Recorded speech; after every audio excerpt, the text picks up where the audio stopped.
Some of the common questions that kids ask are, why is the sky blue? Why is the sun yellow? And why does it turn reddish orange during sunrise and sunset? These questions might look difficult to answer at first. However, the physics behind them is not difficult at all. There are two things that play an important role in giving color to the sky. One is the atmosphere of the earth and the other is sunlight, of course. So we need to know more about these two first. The white light coming from the sun is mixture of 7 primary colors. And each color light has corresponding frequency and wavelength associated with it. The violet colored light has shortest wavelength of all, while the red one has the largest wavelength. And what forms the Earth atmosphere? The Earth atmosphere is mainly composed of gases, dust particles, water droplets, and water vapor.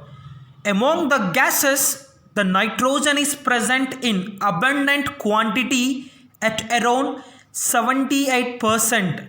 It is followed by oxygen, which is approximately 21%, and the remaining is filled with the likes of argon, carbon dioxide, and other gases. First, let's see what happens when sunlight falls on these air molecules. When sunlight strikes these molecules, it gets scattered. Scattering is a process in which the light is absorbed by the atoms and re-emitted back in various directions. However, not all the light is scattered equally. The amount of light will be scattered is given by the Rayleigh's law of scattering. It says that the amount of scattered light or the intensity of the scattered light is inversely proportional to the fourth power of the wavelength of a wave. So your I is inversely proportional to lambda fourth power.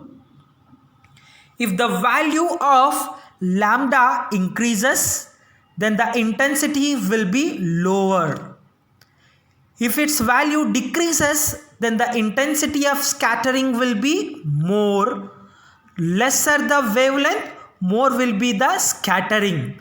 So now I want to tell me, among the 7 colors of sunlight, which one will be scattered the most? Yes, the light of the color corresponding to the smallest wavelength will be scattered the most.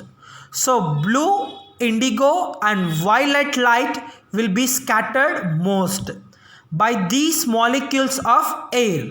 And when this light travels to our eyes, the sky appears blue to us. But wait, the violet light has smallest wavelength, then why doesn't the sky appear violet or even indigo for the matter? It is true that the sky scatters the violet color more than the blue light. However, we don't see violet sky to be. What's the reason?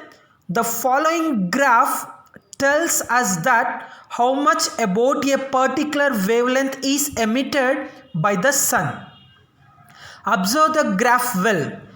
As you can see, the sun emits more blue and light bluish light compared to the violet light. Hence, more blue light scattered by the air molecules, resulting in the blue color of the sky. And the other reason why we cannot see the violet light, it is because our eyes more sensitive to blue light than to violet light. So this is about how the gases present in the atmosphere scatter light. Do dust particles water droplets will also scatter light?